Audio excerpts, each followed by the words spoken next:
Sanhedrin Daf Zayin Echet. On connaît tous qu'il y a une différence dans beaucoup de choses entre le shogeg et le mézid. Le shogeg, c'est quelqu'un qui se trompe et qui a fait une avéra. Et le mézid, c'est quelqu'un qui a fait une avéra avec toute sa conscience, en sachant que c'est une avéra. Et tout ce qu'il fait, il a quand même fait.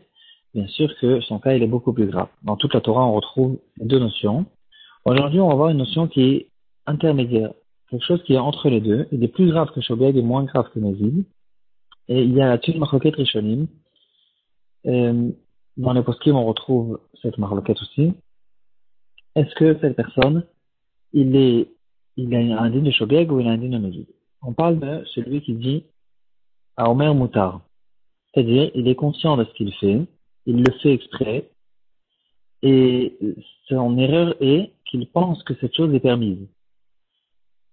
On sait tous que quand quelqu'un, par exemple, il allume la lumière pendant Shabbat, alors, s'il se rappelle qu'aujourd'hui c'est Shabbat, et il sait que d'allumer la lumière c'est interdit pendant Shabbat, c'est ça exactement le cas du mézid. S'il a oublié qu'aujourd'hui on est Shabbat, ou bien il a oublié que c'est interdit, il est inconscient de ce qu'il fait, alors ça c'est le shogeg. Ici, cette personne, il sait qu'aujourd'hui on est Shabbat, il sait que normalement on n'a pas le droit d'allumer le feu pendant Shabbat, mais il a tout un calcul, il s'est trompé, il a vu une halakha qui l'a trompé, ou bien il a mal posé la question à un rav, et finalement, il a eu une erreur que malgré qu'il est conscient de ce qu'il fait, il pense que l'action qu'il est en train de faire ne rentre pas dans le cadre de cette malakha et il pense que c'est permis. Cette personne, il est plus grave que le shogeg parce que c'est qu'il est conscient de ce qu'il fait, il aurait dû vérifier et il aurait dû, en comprenant qu'il est proche d'une malakha, il aurait dû bien vérifier et savoir ce qu'il est en train de faire. Il est quand même pas mézid, mais il est quand même entre les deux. Est-ce qu'il est shogeg ou mézid? Dans notre Gemara, au début du Pérec, Zayin Amoudbet est écrit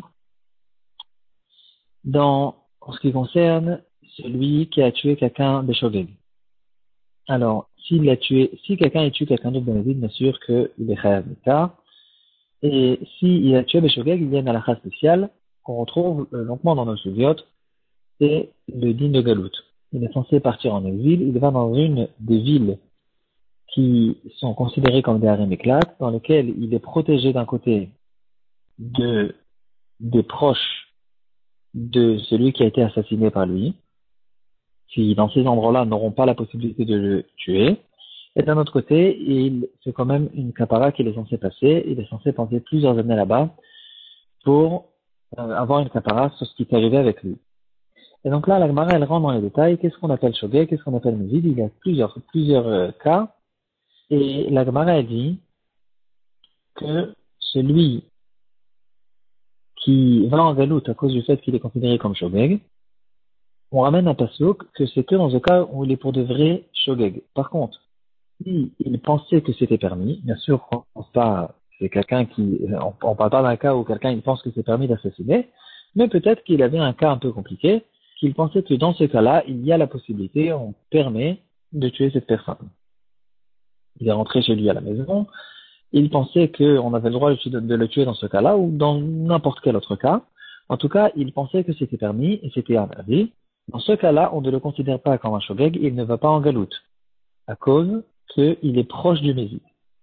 De là, on en arrive à essayer de faire une recherche. Est-ce que celui qui pense que c'est permis, est-ce que dans toute la Torah, il est considéré comme mézid, ou en tout cas il n'est pas shogeg comme dans le cas qu'on vient de voir, ou bien non, peut-être que dans plusieurs cas on le considère quand même comme shogeg. Dans le Ben Ishraï, Shut Rav Palim Chelegimel Orachaim Simanutet, il ramène le cas suivant.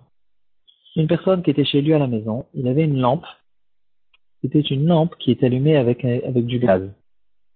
Et cette lampe était allumée pendant Shabbat, elle était sur une petite étagère, et il a remarqué que le feu, il commençait à flamber, à monter, et il a compris que dans quelques secondes, la vitre de la lampe va s'exploser, et ça va causer que la lampe va tomber sur le lit qui se trouvait en dessous, le lit va prendre feu, et il pensait au fait que, donc il a eu peur que cette lampe va tomber sur le lit et brûler. Qu'est-ce qu'il a fait? Il est vite venu, il a éteint cette lampe. Tout le monde lui a crié, mais qu'est-ce que tu fais? C'est Shabbat. Alors il a dit, ben, je sais que c'est aujourd'hui Shabbat, mais j'ai peur que le lit va prendre feu. Donc regardez, dans 30 secondes, il va prendre feu. Et il a dit, on connaît tous la Mishnah qu'on lit à la choule entre Kabbalat Shabbat et Arvit. La Mishnah, elle dit là-bas, quelqu'un qui éteint une lampe à cause qu'il a peur de quelque chose, d'égoïme, ou à cause qu'il a peur de brigands, de bandits, alors il est pas tout. Et donc, cette personne, il a dit, voilà, ici dans cette Mishnah, c'est écrit clairement que si j'ai peur de perdre de l'argent, comme par exemple s'il y a des voleurs qui viennent venir chez moi à la maison, j'ai le droit d'éteindre la lampe. Alors ils lui ont dit, mais non, mais tu aurais dû, au lieu d'éteindre la lampe, tu aurais dû enlever le lit d'en dessous de l'étagère, et de cette manière-là, la lampe serait tombée par terre, c'est de la pierre, et il ne se serait rien passé. Alors il a dit, oui, mais j'étais en pleine panique, vous avez raison, j'ai pas pensé à faire ça, et maintenant il va chez le Rav pour lui demander, est-ce qu'il a besoin d'une kapara, et si oui, quel est le tikkun qu'il doit faire sur le chilul Shabbat qu'il a fait dans ce cas-là. Ici aussi, on se retrouve dans un cas où d'un côté, il n'est pas considéré comme shogeg, parce qu'il sait, s'est rappelé qu'aujourd'hui c'est Shabbat, il sait que c'est interdit d'éteindre une lampe pendant Shabbat, mais il n'est pas pour de vrais mésides, parce qu'il pensait que dans son cas c'était permis. Après, le Ben Ishraï, il explique clairement que, évidemment, que c'était strictement un sourd de faire ce qu'il a fait, non seulement parce qu'il y a une possibilité, comme il lui en dit, de tirer le lit dans dessous de la lampe, mais en plus de ça, il n'a rien compris dans la Mishnah. La Mishnah, premièrement, elle a dit patour, et ça ne veut pas dire que c'est permis. On sait que dans toute ma Masechet Shabbat, quand c'est écrit patour, ça ne veut pas dire que c'est moutard. C'est patour, mais c'est interdit, mais des rabanan. Deuxièmement, c'est un autre cas. En tout cas, il n'a pas bien compris la Mishnah. Et donc, c'était interdit de le faire. Mais est-ce qu'on le considère comme vide? Est-ce qu'il a besoin d'une kapara ou pas? Finalement, Ben Ishraï nous ramène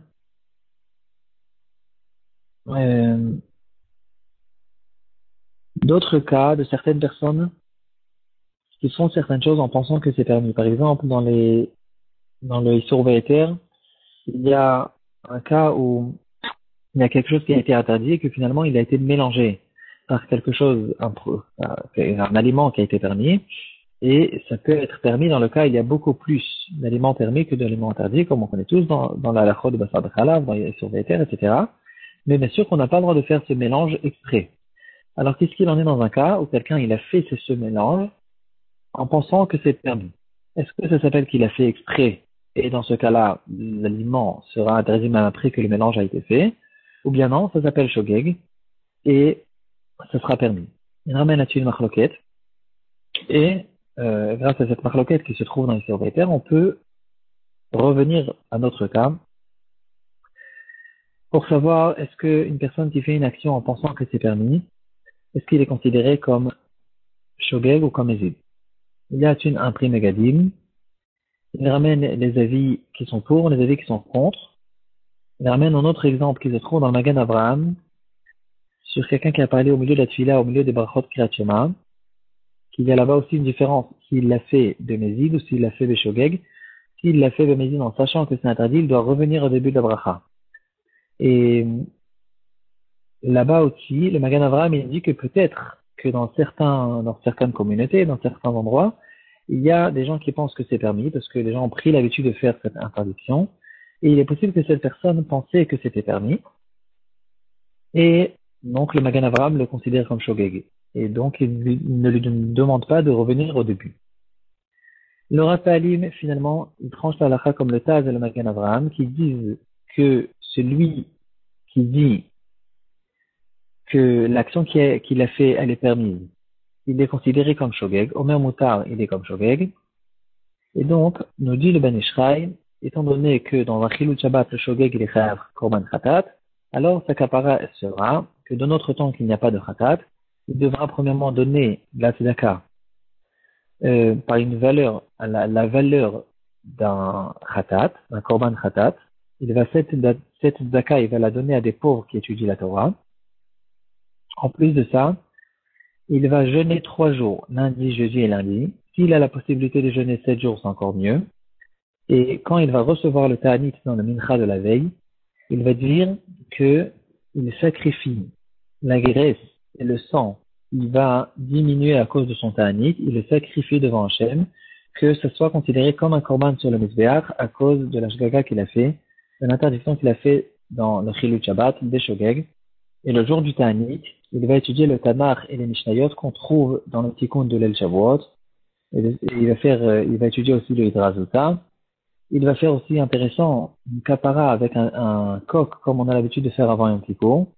Il va faire le vidou sur le Chilul Shabbat.